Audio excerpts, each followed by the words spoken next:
And now we'd like to bring in the mayor of St. Paul, Minnesota, Kaohly Her. She was sworn into office barely 3 weeks ago. Entering city halls, the federal immigration enforcement agents were ramping up operations throughout the Twin Cities. Mayor, thanks so much for joining us. How has the tenor of the immigration enforcement operations changed in your city over the past few weeks? I think that there's been a little known fact that some of this immigration enforcement has been going on since the middle of last year.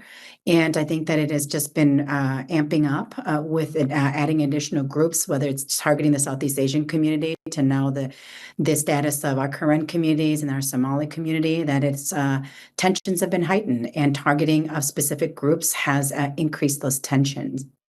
What have your day-to-day interactions with federal immigration agents been like?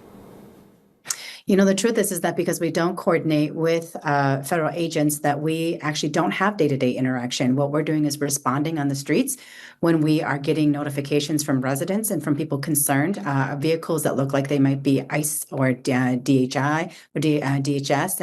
And so that we're responding in the moment when we are getting information from our community members.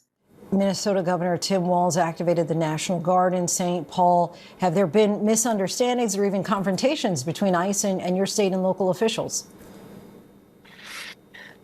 I would say that there's always some confusion as to who is doing what. We have calls from residents worried about ICE interaction, and we have encouraged our residents that when they are scared or they don't know the situation, to call our police, and our police will come. So local police has been trying to understand situations when they are on scenes. We've also had to ask, ICE agents and federal agents to leave our parks properties because we do not allow staging on those properties. So our interaction is when we are meeting these instances in the moment. Just after you took office, of course, Renee Good was shot and killed in Minneapolis. You and other local leaders were subpoenaed as part of a federal investigation which accused you of impeding ICE operations. Is there any stretch of the imagination where any of your actions could be interpreted as impeding operations? It would be hard for me to find an example of one where we would have that. I mean, that would require us understanding and knowing what their operations are.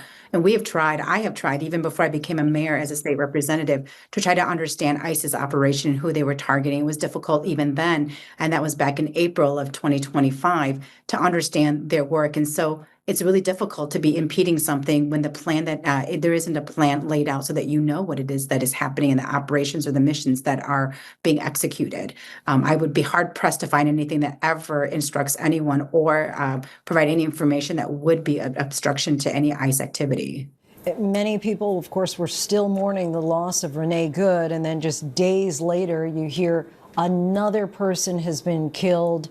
What was your reaction on Saturday? It was heartbreaking, but when we have a federal administration that says that there's retribution to be paid and they make good on that, it is not surprising that we escalate to a place in which people are getting killed on the streets. I was heartbroken. I watched scenes unfold all day after that shooting, and the chaos and the destruction and the economic impact on our communities, the emotional impact. All of it has been just enormous. And we barely can recover from one incident before we roll into the next. And we're hoping that with this change that in leadership, that maybe we'll get a little bit of breather and we can hopefully reset. You, your parents, your siblings, you are all immigrants yourselves. How would you say that immigrants have changed the face of St. Paul?